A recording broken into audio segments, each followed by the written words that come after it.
नमस्कार साथीहरू, कार्यक्रम मनका कुरामा यहाँहरूलाई हार्दिक स्वागत गर्न चाहन्छु। आज पनि सदाको झैँ नयाँ एपिसोड लिएर आएको छु।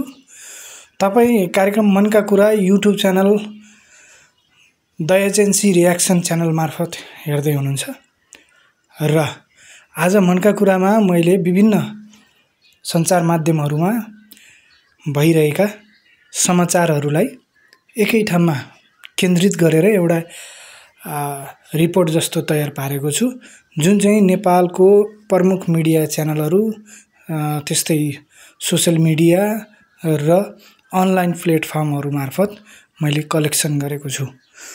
जुन भिडियोमा तपाईले देख्न सक्नुहुनेछ, अहिलेका हाम्रा नेपालका गृहमन्त्री रमेश लेखकको भ्रष्टाचार सम्बन्धी केस, जुन चाहिँ भिजिट भिसा प्रकरण हो, जसमा उहाँलाई आरोपित बनाइएको छ र उहाँले चाहिँ स्वीकार गर्नुभएको छैन। साथसाथै नेपाल सरकारले पनि स्वीकारेको छैन र साथसाथै उहाँको आफ्नो राजनीतिक पार्टीले पनि उहाँलाई राजीनामा दिनु पर्दैन, छानबिन गर्नु पर्दैन भनेर क्लिन चिट जस्तै दिइसकेको छ। यस विषयमा अन्य प्रतिपक्षहरू र अन्तर्राष्ट्रिय मिडियाहरूमा पनि यो समाचारहरू आइरहेका छन्। ती अन्तर्राष्ट्रिय मिडियाका समाचारहरू पनि म तपाईहरु माझमा यहाँ उपस्थित गराउने छु। आउनुस् कार्यक्रमको सुरुवात गरौँ र तपाईहरुलाई यो भिडियो यस्तै सामग्रीहरू मन पर्छ भनेदेखि मेरो च्यानललाई सब्स्क्राइब गरिदिनु होला, भिडियोलाई लाइक गरिदिनु होला र कमेन्ट पनि गर्न सक्नुहुन्छ। तपाईहरुलाई कार्यक्रम कस्तो लाग्यो प्रतिक्रिया दिन सक्नुहुन्छ। साथसाथै कस्ता कार्यक्रम ल्याउँदा ठीक होला त्यो बारेमा पनि तपाईले जानकारी दिन सक्नुहुन्छ। हुन्छ, आजको कार्यक्रम सुरु गरौँ। सुरुमा यो भिडियोहरू छ, जुन भिडियो हेर्नुस्। कुनै पनि माननीय मन्त्रीजी यदि कुनै अनुसन्धानको घेरामा आउनुभयो, यदि प्रश्न उठ्यो, राज्यको कुनै सक्षम निकायले यदि अनुसन्धान गर्नुपर्ने स्थिति भयो भने त्यस्तो माननीय मन्त्रीजी मन्त्रीको पदमा रहन पाउनुहुन्न। लाखौं लाख कर्मचारी संवैधानिक निकाय अनुसन्धान गर्नका लागि सक्षम निकायले कुनै पनि बेला कुनै पनि कर्मचारीका माथि अनुसन्धान सुरु गर्न सक्छ। अनि कुनै पनि कर्मचारीका माथि अनुसन्धान सुरु सबै मन्त्रीहरूले राजीनामा दिँदै जाने हो। ल कति निर्दोष भन्नुभएको छ। अब यसको एन्सर उहाँले नै दिनुभएको छ कुनै कालखण्डमा। हेर्नुस्, यो पनि सुन्नुस् अनि त्यसपछि फेरि कुरा गर्छ। कानुनी व्यवस्थाले गर्छ, हाम्रो अभ्यासले गर्छ, छानबिन प्रहरीले गर्छ। कसै मानिसको बयान लिनु पर्यो प्रहरीले लिन्छ, कसै मान्छेलाई पक्राउ गर्नु पर्यो प्रहरीले गर्छ, कसै मानिसलाई थुनामा राख्नु पर्यो प्रहरीले राख्छ। प्रहरीले आफ्नो प्रतिवेदन साथ सरकारी वकिलमा जब प्रतिवेदन पेश गर्छ, सरकारी वकिलले अभियोजन गर्छ। अनि जम्मै अनुसन्धानको काम गर्ने, छानबिनको काम गर्ने प्रहरीको नेतृत्व गर्ने गृहमन्त्री। अनि गृहमन्त्री आफै संलग्न भइसकेपछि अनि गृहमन्त्रीको संलग्नताका बारेमा छानबिन गर्नु परेन, अनुसन्धान गर्नु परेन? त्यो छानबिन र अनुसन्धानको स्वतन्त्र र निष्पक्षता कायम गर्नु परेन? हो, त्यसकारण रविजीको कुरा उठेको। त्यसको अर्थ हो, यसै कारणले हजुरले पनि राजीनामा दिनु पर्यो, अनुसन्धानमा सघाउनु पर्यो भनेको हो। एन्सर तपाईसँगै छ। अनि किन बुझपुचाएको गृहमन्त्रीज्यू? अब यसै क्रममा यो प्रकरणमा सरकारमा सम्मिलित एमालेको धारणा के छ? एमालेका प्रमुख सचेतकले एन्सर दिँदै हुनुहुन्छ, यो पनि सुन्नुस्। सरकारलाई संसदमा रोस्टरमा पुग्ने कुरालाई यस प्रकारको चाहिँ अवरोध वा नाकाबन्दी लगाउने जे प्रकारको प्रमुख प्रतिपक्ष लगायत प्रतिपक्षको कार्यशैली रह्यो, यो असाध्यै दुःख छ। यो ढङ्गबाट संसदलाई अगाडि बढाउने कुरा यो वास्तवमा स्वीकार्य हुन सक्दैन। र त्यस्तै यसै प्रकरणमा विपक्षी दलहरूले पनि आफ्नो धारणाहरू राखेका छन् र उहाँहरूको धारणा पनि प्रस्तुत गर्दैछ। थाहा छ यतिखेर प्रतिपक्षले आफ्ना मुद्दा राखेर, विशेष गरी अध्यागमनमा भएको मानव तस्करीसँग जोडिएको जघन्य अपराध जस्तो मुद्दालाई राखेर यतिखेर विरोध जनाइरहेको छ र यसको छानबिन हुनुपर्छ, उच्च स्तरीय न्यायिक छानबिन समिति बन्नुपर्छ, त्यहाँ भएका सबैलाई कारबाही गर्नुपर्छ र यो प्रकरण रोकिनुपर्छ भनेर बारम्बार उठाएको मागलाई नजरअन्दाज गरेर साधारण प्रक्रियाबाट सदन चले जस्तो गरी व्यवहार प्रस्तुत गर्दै गर्दा र सत्तापक्षसहित सबैले बोल्न पाउनुपर्छ भन्ने कुरा स्वयं सम्माननीय सभामुखज्यूले राख्दै गर्दाखेरि हामीलाई आशंका पैदा भएको रहेको छ यतिखेर। प्रतिपक्षले उठेर हेर्नुहोस्, गरिमामय सदनको गरिमा कायम गर्दै गर्दाखेरि, त्यही नियमावलीले निर्देशित गर्दै गर्दाखेरि हिजोका प्रचलनलाई पनि पालना गर्ने हो भने प्रतिपक्षमा उठेर प्रतिपक्षले विरोध गर्दै गर्दाखेरि प्रतिपक्षका आवाज यस सम्मानित सदनमा सुनिनु पर्थ्यो, सुन्न दिनु पर्थ्यो र सरकारलाई सुन्न दिनु पर्थ्यो, तर त्यो काम भएन। विषय आफैमा गृहमन्त्रीसँग मात्रै होइन, सरकारसँगैसँग पनि रिलेटेड छ। यो विषयलाई गम्भीर रूपले उठाइन्छ, यो सामान्य विषय छैन। भनेको यही कारणले सरकार ढल्ने अवस्था आयो कि हो? अब त्यो त म अहिले भन्न सक्दिनँ। अहिले प्रतिपक्षहरूको बैठकमा कसरी छलफल हुन्छ, कम्तीमा पनि राजीनामा दिनुपर्ने स्थिति चाहिँ गृहमन्त्रीको आउँछ। अब यो प्रकरण हेर्नुहोस्, राष्ट्रिय मुद्दा मात्रै भएन, यो अन्तर्राष्ट्रिय मुद्दा पनि बनिसकेको छ।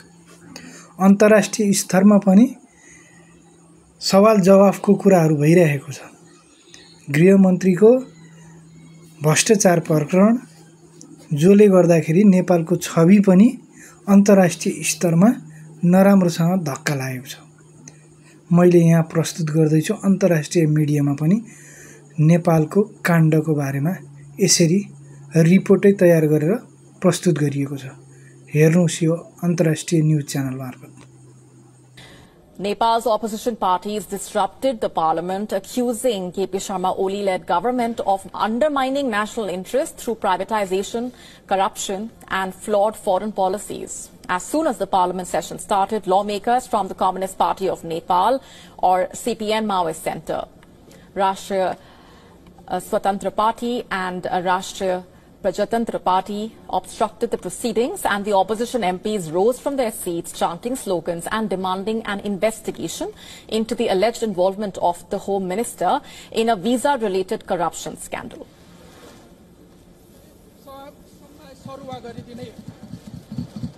अब अनुसन्धान कर्मचारी सबभन्दा अगाडिका सरकारले अनुसन्धान गरी उच्च राजनीतिक तहको संलग्नता रहेको तर हामी राजीनामा मात्रै माग्दै छैनौं। यदि कुनै माननीय मन्त्रीजी मात्र There are allegations against a sitting minister and investigative bodies need to intervene, then that minister cannot remain in office. He must resign. These are not my personal views. This was a statement made in Parliament in 2080 by the very same lawmaker. यी शब्दहरू मेरा हैनन् सभामुख महोदय।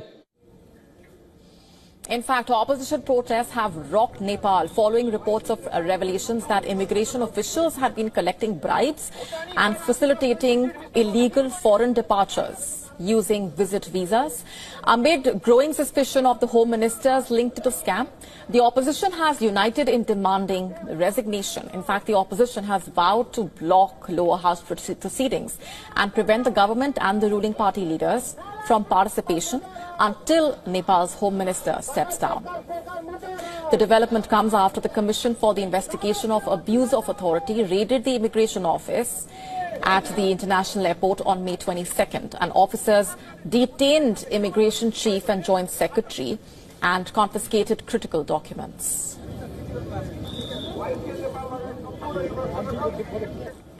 For more on this, our correspondent getting us this report from Kathmandu. Take a look. Oli government is not only facing heat from parliament but also from the public outrage in the streets of Kathmandu.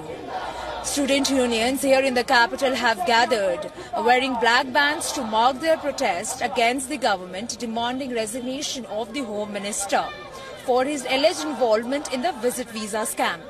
Similarly, lawmakers obstructed the parliament session in protest, got up from their seats, chanting slogans against the government, demanding an investigation into this matter and resignation of the Home Minister. These protests come after reports of immigration officers taking bribes and helping people leave the country illegally through visit visa. Saloni Murarka for WION, World is One in Kathmandu, Nepal. हेर्नुस् त हाम्रो देश कता जाँदैछ, हामीहरू कता जाँदैछौँ। जति पनि गृह मन्त्रालयदेखि लिएर अरू मन्त्रालयमा मन्त्रीहरू पुग्छन्, यी सबै कुनै न कुनै भ्रष्टाचारको मुद्दामा फँसिरहेका हुन्छन्। सुशासन कहाँ छ नेपालमा? यसरी दलीय भागभण्डा लगाई पालै पालो 9 महिनामा सरकार परिवर्तन गर्दै सरकार सञ्चालन गर्दै जाँदाखेरि यो भवितव्य र यस्तो स्थिति आएको छ। अहिले नेपाल विश्वमै भ्रष्टाचारमा टप 10 भित्रमा पर्छ। विश्वमै सबैभन्दा कम आर्थिक वृद्धि दर भएको देश नेपाल बनेको छ। यसरी देशलाई भ्रष्टाचारमा लिप्त बनाएर हामी नेपाली जनताहरूको रगत पसिना सबै यिनीहरूले मारेका छन्। अब यसबाट बच्नको लागि सोच्ने विचार गर्ने र मनन गर्ने बेला आएको छ। हस् त, आजका लागि कार्यक्रम यति नै। कार्यक्रममा तपाईहरुलाई के कुराहरू यसरी नै रिपोर्ट बनाएर प्रस्तुत गरौँ भन्ने चाहनुहुन्छ कृपया कमेन्टमा लेख्नुहोला। साथसाथै च्यानल नयाँ भएको हुनाले च्यानललाई सब्स्क्राइब गरेर भिडियोलाई लाइक गरेर मलाई साथ दिनुहोला। धन्यवाद। जय नेपाल।